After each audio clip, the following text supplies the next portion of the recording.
What's up, everybody? Welcome back to the podcast. Clock's running, the podcast for everything flag football officials. I'm your host, Ant. Zane is busy playing Madden, probably losing to his nephew right now. But we are set for a big episode today. So I got officials from every part of the nation coming in. So let me just add these guys in. We got Lance from the Bay Area, California. We got Jakob from Camel City. What up? We got Petty Pat in here. In the building. And we got the birthday boy, Jordan. What's up, everybody? How's everybody doing? What up? Awesome. I think you forgetting one. Oh, I got one more. Let me see. Here we go. Here's Joe. Put the at. There it is. There it is. What's up? All right. So we got everybody on here except for Zane because whatever, I guess. So here we go for today's show. I want to get right into the topics. Jakob, we had a situation happen on Saturday in the Camel City Playoffs with intentional grounding. So if you can just talk about the intentional grounding rule as far as it relates to contact. Yeah, man. So of course we know in 4s and 5 non-contact intentional grounding is allowed. Basically what our rule book states is a passer may not throw the ball on the ground to avoid a loss of yardage or conserve time. Exception to the rule is that they go directly, hand to the ground immediately from the snap. The pass may not intentionally be thrown to an area not occupied by an offensive receiver. Passes may not be thrown out of bounds to stop the clock. Intentional grounding can occur anywhere behind the line of scrimmage. So essentially, with us, what we're looking for is we're looking for an egregious pass that's you're really just trying to get rid of it. There's no one around. There's definitely not an attempt on the ball from any receiver or anybody around. You're really just trying to stop the clock or avoid getting sacked. Okay, so how does that work with contact where the lineman can be eligible to receive passes? Can the quarterback just walk up to the line of scrimmage and just kind of dump it at their feet? Or that would be you would have a receiver in the area. Basically what you're looking for is if the pass is thrown where there is absolutely nobody around. Gotcha. Or if it's dumped right behind the line of scrimmage and you're looking for area and you're looking for where the ball is. Does it matter if the lineman's engaged in a block? Does that affect it? I mean, I wouldn't say so because you're Pat, just trying to dump. I see you shaking your head. You got a thought on that? Well, to me, if that person is engaged in a block and he or she is not expecting the pass, same as a running back. If the running back is in the backfield and blocking, and the quarterback throws the ball, and the running back is engaged in a block, there still would be intentional grounding. I've seen it happen before in the NFL once, but it is what it is. I mean, it's how you interpret it. You rarely see it happen when a quarterback throws it at the lineman's foot, but that's it. Lance, you have any thoughts on this intentional grounding stuff? I mean, I actually kind of see both points. If your back is turned to the quarterback and the quarterback throws it to your back, I would actually call it intentional grounding because you had no idea and you're just trying to get rid of it to avoid a sack. But yeah, we don't do a lot of contact up here, but yeah. A lot of people ask me about, well, that was intentional grounding. I'm like, yes, in contact, but we aren't doing contact. So yeah. But to Jakob and Pat's point, right? If there's no intent and person's not even looking, it's kind of a judgment call. And like if you're fully engaged on the block and you don't even turn your head, I'm probably going to call intentional grounding. Yeah, Jakob, what do you think? So something I think about when I'm doing it. So I look at intentional grounding similar to pass interference, right? You don't, and let me kind of work through this a little bit. And with pass interference, the ball doesn't have to be catchable, right? For it to, in any format for us, for it to have any bearing. If you make contact with a receiver and it's in an egregious way, it's still going to be PI, right? And with intentional grounding, I think it should be so egregious that there's no questions asked, right? So if you're throwing it, if you throw it at a defender's or a receiver's feet and they're turned around, they're engaged in the block or something like that, it's one of those that you want to keep letting them play and just keep moving through it. I would rather not call it and keep moving if you have someone close enough that you can, pass the judgment off on, versus be looking for that, if that makes sense. Yeah, for sure. Joe, you have something to add to this? Yeah, I could say, some players, they get the wrong play. So, you know what I mean? Like you said, when you got a receiver that's not looking at the quarterback or his back is turned, but it's like, hey, you supposed to run that route. They ran the wrong route, but they threw the ball. So in saying that, I feel like, as long as somebody's in that perimeter in that area, then I wouldn't throw it. But if it's like blankly, if nobody's in that area, you're throwing it to the ground, yeah, that's plain as day. That's intentional grounding. But, you're going to have a lot of those plays where players not going to, run the right play, or they're going to throw it to the back and things like that. And we're going to make a judgment call about what we call. And if somebody's in that perimeter in that area, then, yeah, I don't think it's right to throw the flag, But as long as we're on the same accord about it, though. Yeah, I mean, I think as far as like in the non-contact world, it's really easy. There's no intentional grounding. But I think it comes up more in non-contact than anything, where people are saying, "Oh, that's intentional grounding." But I think it falls into the same, just like you were saying, Jacob. It falls into the same thing. How many times do we hear that's an uncatchable ball? You can't have PI. I think that's a really good way to relate it to. Another thing that I just kind of thought of that always comes up, and Jacob, maybe you can explain the rule behind this, is I hear people say all the time, "Oh, you can't have 6 guys in the huddle. You have too many guys in the huddle." How is that with flag football? Can you explain that rule? Like we don't have a locked huddle or a set huddle. You can break. You can substitute in and out all the way up until a second before the ball snap. So there's no illegal substitution penalty that would warrant too many people in the huddle. Again, it's just about keeping the gameplay going. You start getting ticky tacky with little calls like that, the game's going to take off. And I think that's also where intentional grounding comes into play with that. I think I've called intentional grounding once, maybe twice ever. It's one of those. I look at it kind of like fighting. It's got to be so obvious, and all the officials are supposed to agree on it, that everybody that you would call it. Yeah, and the situation that happened on Saturday on me and Zane's field, I was downfield, so of course I'm not looking at the quarterback to know whether the ball got tipped or Right. where the pass went, because it was I saw the pass land and there was not a receiver anywhere close. But Zane was on the line, said keep it moving, and we just kept going. No one, at halftime we had a little discussion about it, but as far as both teams, Bex was blowing that team out anyway, so it really didn't affect the outcome of that game. So just kind of getting into Camel City a little bit. I know Pat had posted something about on his social media about holding and how many times holding was being asked for and everything like that. So Pat, I want you to explain a little bit. Why is in the SEC of contact, why are these guys whining so much about needing holding calls? Like, that seems like it shouldn't be that big of a deal. So help me out, Pat. I mean, you have a lot of these guys that come down from 8-man, and it was a few teams that was transitioning from 8-man that wasn't used to 5-man, and all they wanted to do was cry hold. I mean, but it wasn't. I can't say it was the players that much, but it was more. You can hear it every last time. Every time the ball snapped, it was a hold.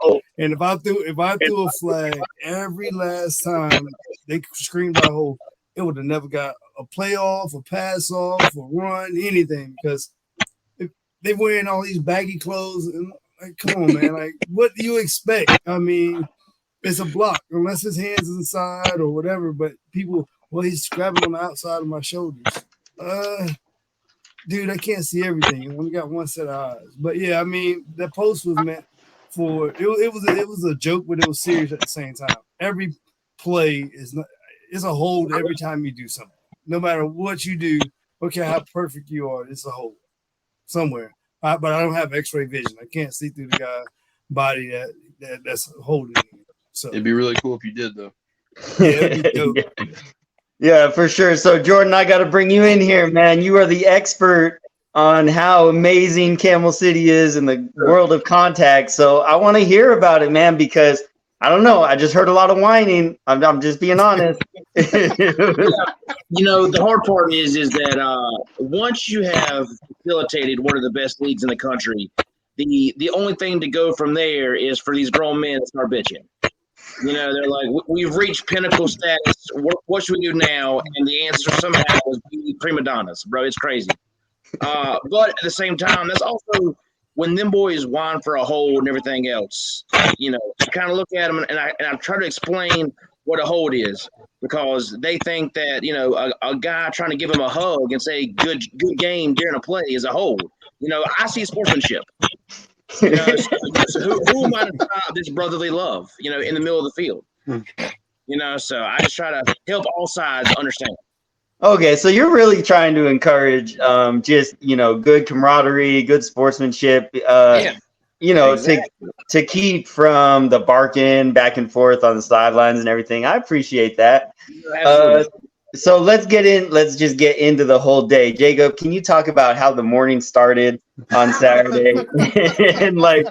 and let's start there. Let's just start with the morning shenanigans about how my day started. Yeah, absolutely. I want to hear it all. Oh man. Okay. So playoffs are supposed to start. Let's preface with playoffs are supposed to start at 8 a.m. These fields are supposed to be going first. 18 games are supposed to play starting at 8 a.m. I show up at 6:30 to start getting set up. I pull into the parking lot. It's dark. It's misting a little bit. It had been raining most of the night. There's a city worker standing outside of his vehicle, talking on the phone, smoking, whatever he's doing. Pull up, said, okay, let me, see if this guy has anything to say. He said, good morning, and that was it. Started unloading, got my stuff out, walked down to the field, started putting cones up. About this time, Jordan, you and Ant showed up. Yeah. And we got the 3 fields set up. We were done. We were putting the tent up. We were getting ready to start bringing the rest of the stuff out so we could get set up for the day. And that guy who was in the parking lot had left. This is about 10 after 7. A new park ranger showed up to inform us that the park was closed. So we quickly called Krista, got her on the phone. We made a couple of decisions. We quickly pivoted to Miller Park back in Winston-Salem. We pushed the playoffs back to start time back an hour. Thank God I had all of you guys there with me, because between you guys all being willing to help set up, Krista being able to help get set up and get the teams notified and get all the pieces moving and that needed to move in place, it just made for such a smooth transition. You would have thought we were just going to start at 9 o'clock. So let me stop you right there for a second. Lance, in the soft West Coast, if you guys get a little rain, you guys just cancel, right? You guys move it to the next weekend?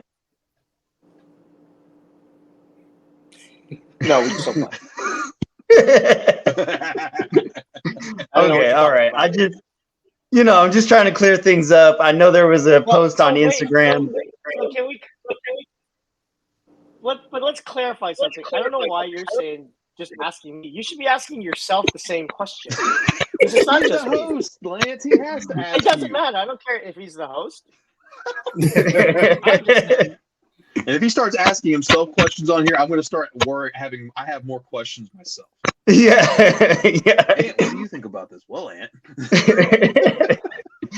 No, I just noticed a post this past week on Instagram from Dula, Show You Right Zone. Shout out to the guys in the Bay, but they are starting all of a sudden, Jordan, they're starting a 5s contact draft tournament, because apparently they've never had contact, I guess. So they want to start from square one in this. Hey, I remember when my balls first dropped too. That was a good 15 years ago. So we've never done a draft contact. It's a lot of fun. We've done, which is fine. We've never done a draft contact. So what he's doing is something that we've never done before. Gotcha. Okay. All right. Let's Lance, are get you back gonna to play? Camels. What? Are you Am gonna I play? playing? Are you gonna play in it? Probably not, because he probably wants me to ref it. Come on. I mean, I like if where am I? I would play, but he probably wants me to ref it more than wants me to play. Fair enough. So Now we need video. I just want to see Lance on the D line rushing the edge. No.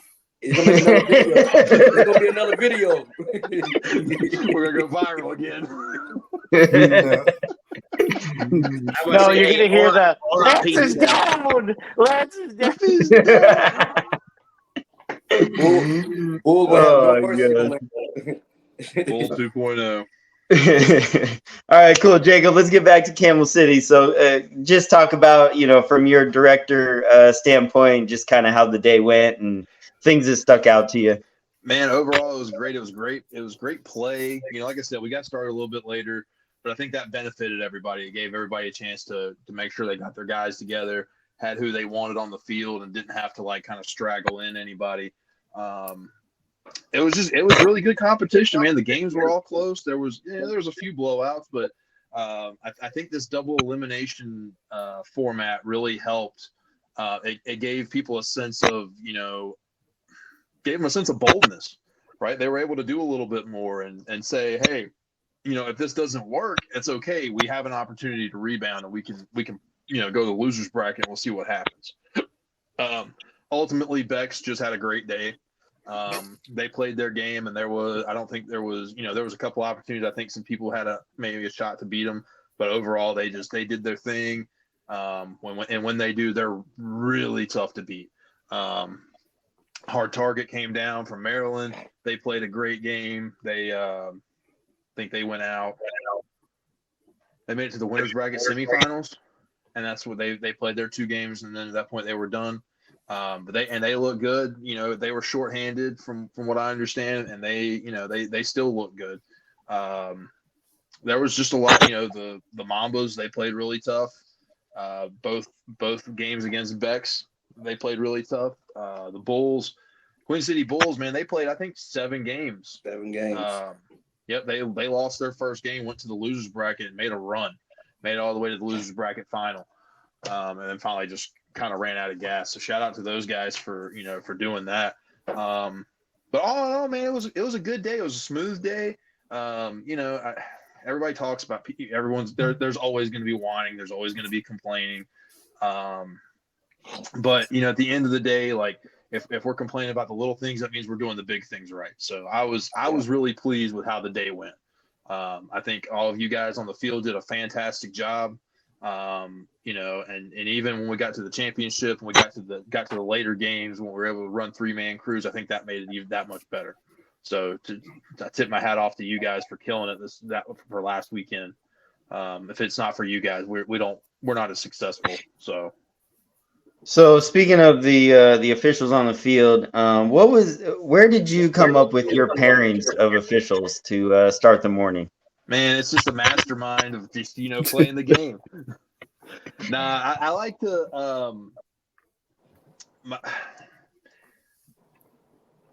I like to split up, where I think I just knowing you guys and how things work, I really thought just overall, the wild card was Robert Baker, right? He's one of our newer officials. He's really starting to come into his own and seeing how he's doing. Pat worked with him the bulk of the season, so I wanted to, for the playoffs, leave him with Pat because I felt like that was the only right. Outside of that, the 4 of you guys are really interchangeable, between Ant, Joe, Zane, and Jordan, where I could put people. But I just thought, I thought with what we did, it just worked really well. And I think we could have shuffled the deck at any point, and I think it would still work pretty well. I don't think there would be any issues with how we did things. Okay, so it had nothing to do with some sort of Oreo theme. I think Jordan mentioned something like that. Well, that's exactly what it was. Okay, we had the original Oreo. Hey, well, I'm trying to tell you, if you stop talking, so this is the problem right here. He don't want to listen to nobody, okay?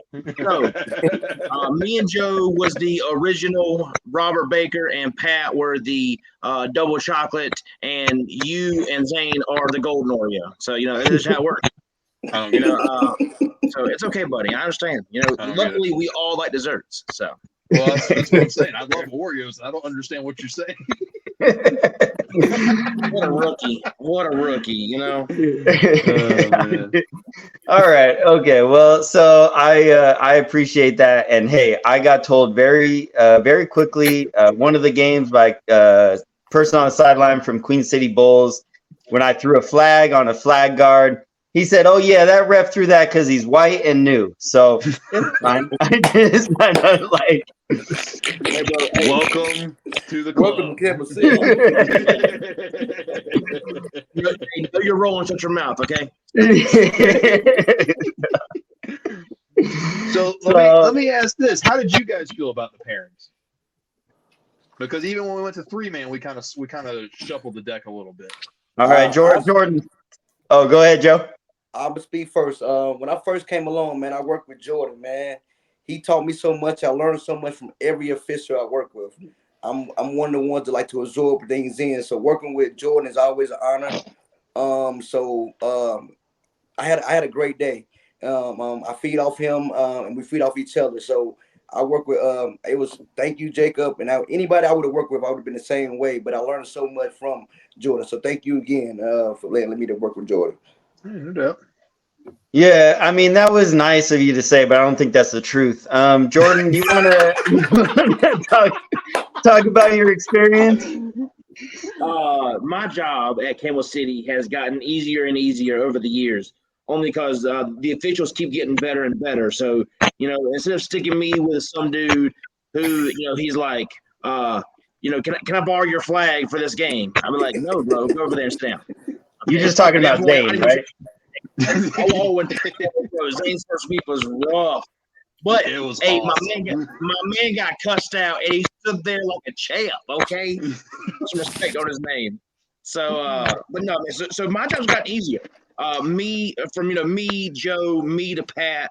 I'm like, bro, I go out there now, and I do not worry about my number two in the littlest bit. Even when I had Robert Baker on my field as thirds, there were some calls he made or didn't make, and we all came in, we discussed it. He's like, here's what I saw. Here's what happened. Here's what I saw. I'm like, yes, sir. Let's do this. I was like, y'all heard what the man said. Let's keep it rolling. So all weekend, very fun. Even when dudes get chirpy, I look at Joe. Joe looks at me. We're like, that right? Joe's like, bro, I definitely saw that. I'm like, okay, so make sure I'm not crazy, because both teams were like, you're wrong. I'm like, bro, if me and Joe both have it, I'm sorry. Yeah. So Pat, I just want to ask you, as far as like coming over to me and Zane's field for threes, what was the first question you asked me about how our mechanics were going to look? Oh, I said, do you want to push full or you want to stay in the middle? Pause. And he said, I'll take the middle. Hey, look, speaking of Oreo, he gonna say some shit like that. Okay, cool.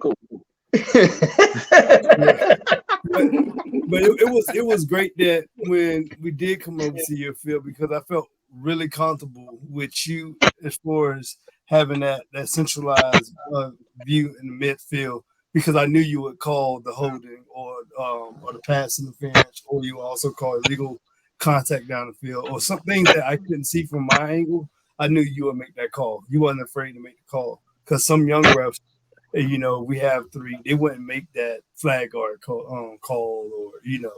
or a hold when a receiver running down the field. So yeah, I was happy. I was comfortable with you being there.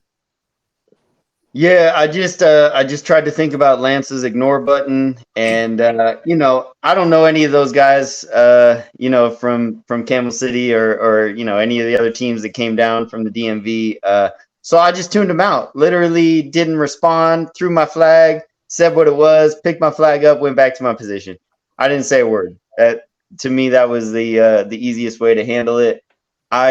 Being paired up with Zane, that was a cool experience. I wanted to challenge him a little bit, and just told him, hey man, I got a white hat for you to wear if you need that, and from there you tell me what you need from me.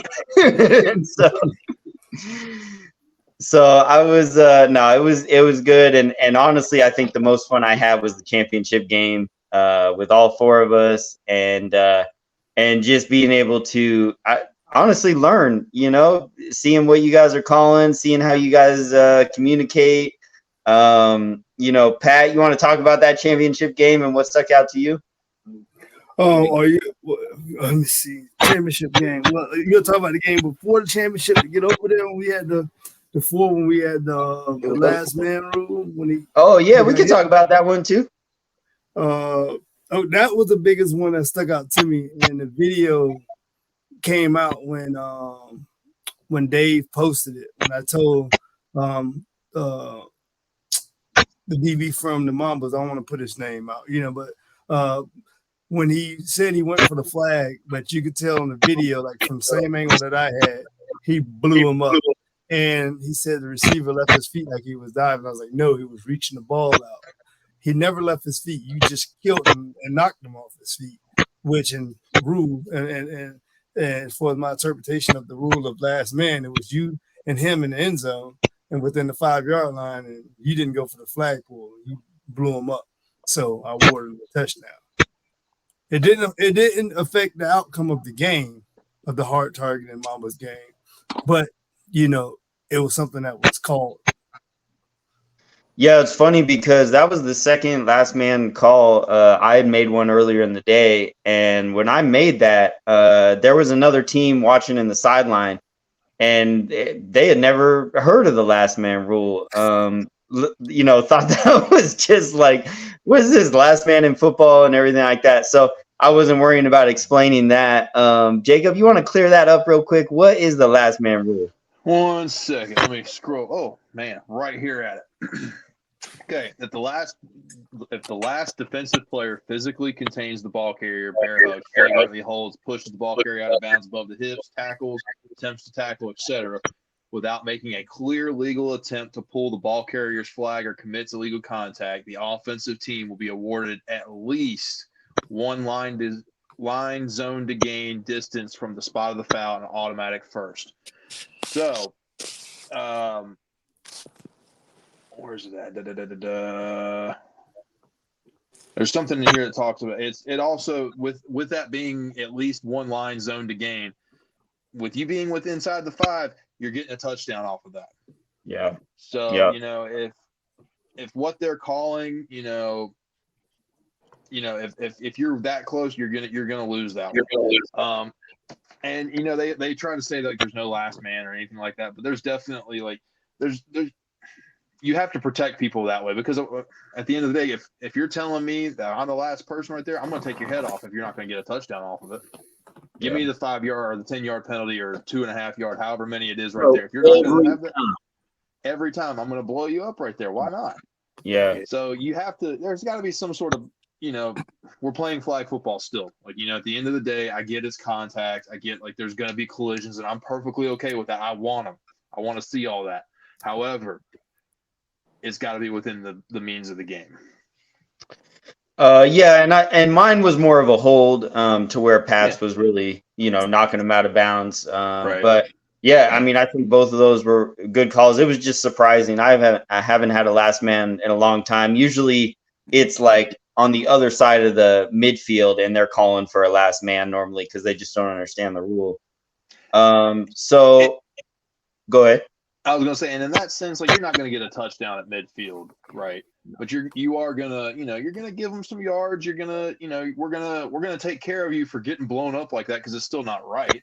But yeah, if you're that close to the end zone, and you're not gonna make a clear flag pull or try to do something like that, you're getting a touchdown. Let them score.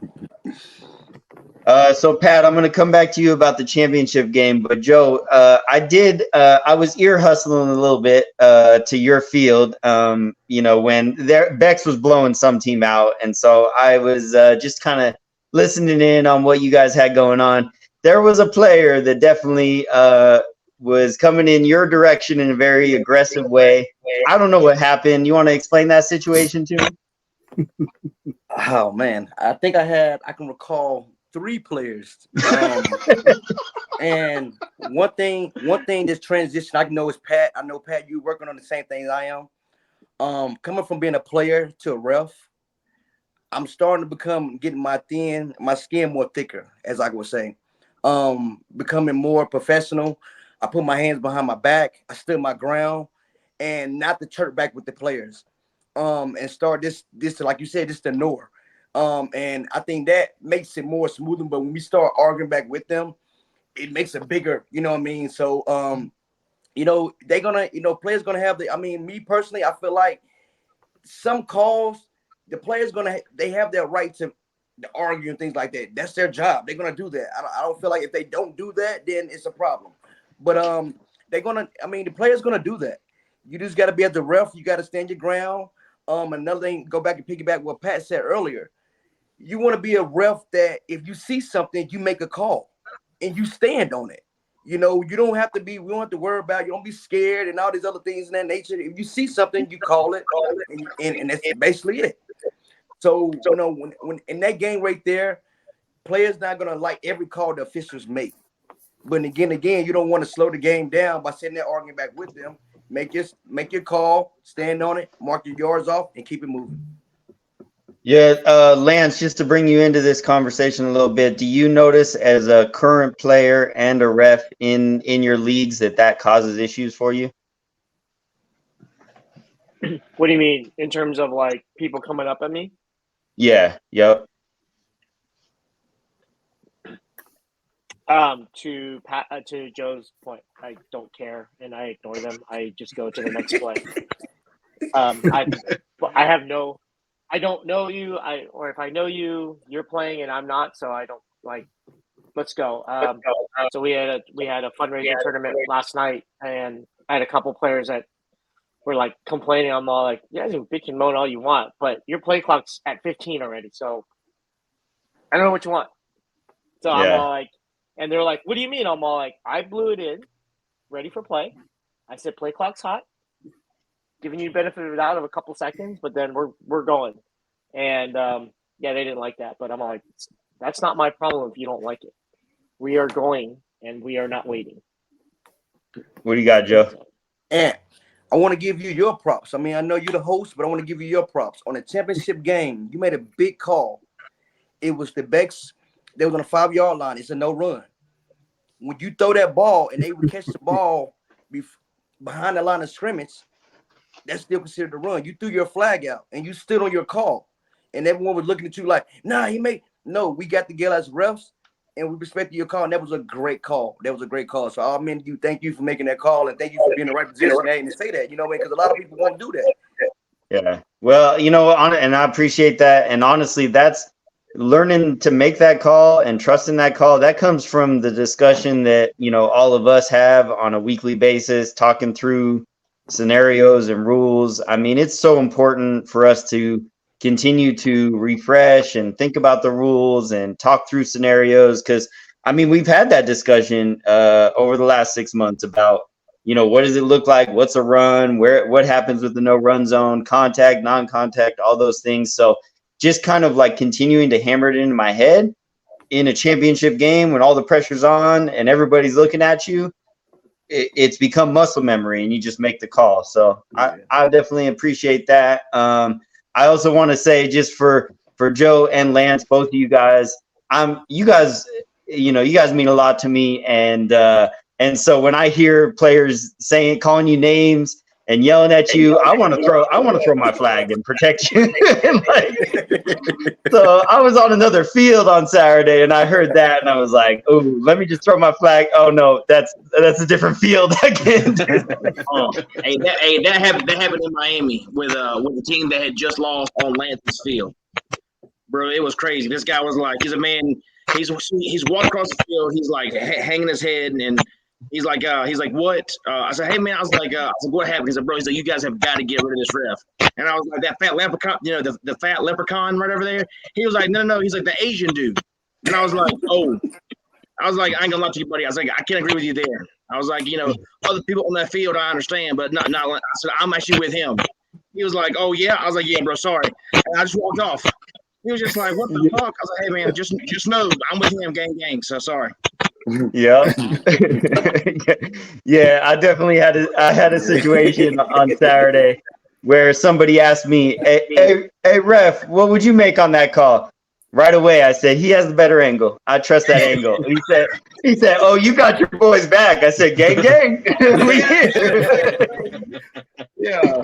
You'll know what? So, so hey, we definitely that's a huge thing, is supporting each other's calls. You start waving off flags and things like that. I will say that players really start to they'll see that and they look at it as weakness, and then they really start to go at refs. So Pat, just to kind of bring you in a little bit on it, so you are transitioning from not playing and now an official and everything like that. What did you notice on Saturday? Any unique situations as far as that goes? Well, I coming from a player, I already knew Chattanooga was playing possum during the season. They didn't care about the season play, honestly. But when it came to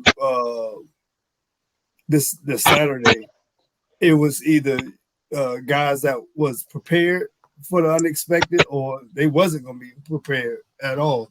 And I could tell immediately the teams that were prepared, especially the big teams, as far as like the Mambas, for an example. I knew they was locked in. Nothing changed from regular season. I knew Bexton was locked in. I mean, they wasn't saying too much. Even when Jordan showed up, the other Jordan, I knew it was on and popping. Yeah. When he showed up, I was like, "Yep, it really got serious." But then you also had Hard Target. When I seen those guys wasn't fully loaded with their team, I was like, "Well, I know these guys, and I know they're gonna put together a scheme and they're gonna play the best they can." Hey, and no shade towards those dudes, but even if those dudes come fully loaded, I don't think they beat Bex on Saturday. The way Bex was playing Saturday, I don't think anybody was beating them. No, I think they, like I said, they took that loss at Worlds to the heart, and it's gonna be hell to pay all year for a lot of teams, and it is what it is.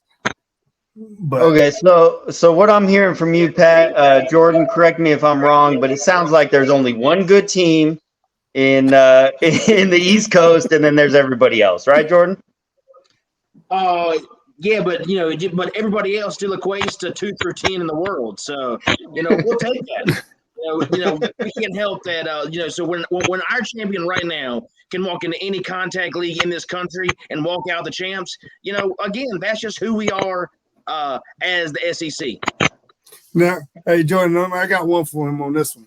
Since he want to throw the kill, he tried to throw a kill shot. Those teams that was looking like they was terrible teams or not just as good as the other teams, those teams are actually rec teams that are not duck and rec like the West Coast team. They're actually playing in a pro division and playing against all these pro teams. So when you have a team like the Reapers, that is a brand new team that can go and dominate recreation or the rec division or the comp division, or you can have a team like Infinity. Yeah, you can have Infinity that can dominate all these other divisions too. So it's not about the one good team. No, you just have that team that has been winning the world championships the last 5 out of 6 years. So of course, they're gonna look dominant, but you also got a lot of these recreation teams that can play in any format as far as and dominate as far as the contact, as far as in rec and comp. No, and I will say this, I gotta give credit where credit's due. On Saturday, the speed of the game, the contact that was happening, it is definitely top notch. So I act that I'm messing around with you guys a little bit, but I definitely did see a difference. The whining was more than I expected. I thought, hey, we're in the mud. These guys are gonna just go at it and have fun. But in those trenches, there was a lot of crying. A lot of crying. Warned you. You knew before you came out here. We told you what it was gonna be. These dudes are tough. Yeah. No, absolutely. It makes you better listening to it, though. I mean, that's in my mind. No, for sure. And I just need to figure out though when are these matchups going to happen? We got East Coast, we got West Coast. I know we have had responses. We had the Bears come in and chime in like, who are these guys talking about the East Coast? Line up with us. I know New Dynasty and DK are just running their mouth. We win everything on the West Coast. There's all this stuff, but the East Coast teams won't go to Vegas. The West Coast teams won't go to East Coast Nationals. So when's it gonna happen? Like, but that's the whole. And like I told DK and I told what's the name from the Bears, it's no team from the East Coast going to no hot ass Vegas when it's still cool on the East Coast. Sorry, they'll see them in Nashville probably in July. That's when they probably clash in the middle in the national championship. But nobody ain't going to hot ass Vegas unless you're going to make money. It's still. If I can ask Alexa what's the weather right now, and she'll tell me 58 degrees right now, and if I say what's Vegas temperature, she's gonna say 95. Jordan, what do you got to say, man? I heard you talking. Man, honestly, that's the kind of the thing about it though, is that we have such a variety in this area. You know, people around here can play these teams in multiple organizations and kind of get their fix.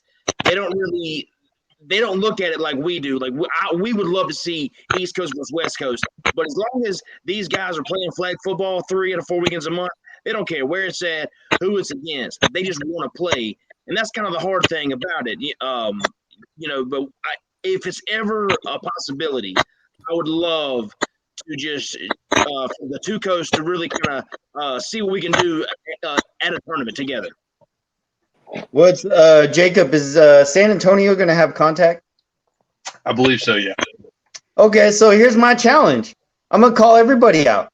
Bex, New Dynasty, the Bears, Mambas, everybody. Go to San Antonio and let's settle this. Let's figure it out. Get 5's contact, get 6's contact, let everybody line up. And then there's no discussion after that, right? Then we know who's real. No, I said Nashville because Nashville is more in the middle. Ain't nobody paying for them high ass San Antonio. Nashville is not in the middle. It's more in the middle to me. It's more in the middle to me.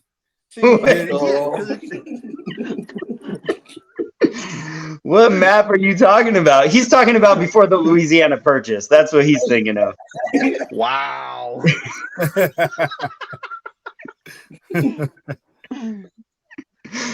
But all right. Well, I feel like Pat's we over here, and he's like, this dot's in the middle. Yes. Okay. Well, I feel like we definitely talked a lot about that. Camel City. It was a fun experience. I hope to be out there again soon. The other thing I just want to add, congratulations to Bex. That was a great championship game. It went back and forth. I honestly thought there was a really good chance of an if game. So it was exciting, and I learned a lot. Jordan, Pat, you guys both just managed the field really well. And I think me and Joe, we were just riding your coattails and doing the best we could. But yeah, and we did do push pull. I want to say that I was push pulling. Yeah, you did. You controlled the line of scrimmage very well. Hey, that's where you knew your role and you shut your mouth. Okay, you're right the right way. Yeah. Hey, all right, cool. Hey, what we did for you, we gave you the push pull, and you didn't even know what we was doing because we was behind the quarterback. You still was on the line of scrimmage, and then you still end up being where downfield as well. Yeah. So you can't say you can't push pull because you did it. I can do it. I'm just gonna whine like the dudes in Carolina whine on the line of scrimmage. Okay, that's about right. Hey, we're used to that. Bring it on. Perfect.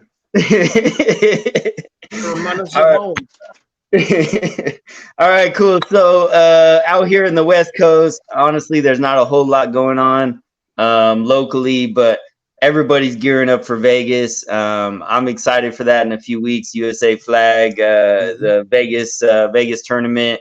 I know that there's like already 240 teams signed up, something crazy like that. Yep. So that's going to be that's going to be a lot of fun. And Pat and Jordan, you're both going to that as well, right? Yeah, I'll be down that Thursday on the 18th. I fly out. I'll get there that night. Jordan, you too, huh? No, sir. No, I will not be going to Vegas this year. Oh, okay. All right. Well, we'll link up again soon. Yes, Hopefully Nashville, right? Nashville, you'll be there. yeah. Oh, East Coast Nationals. East Coast Nationals, Yeah. we all be there for East Coast National.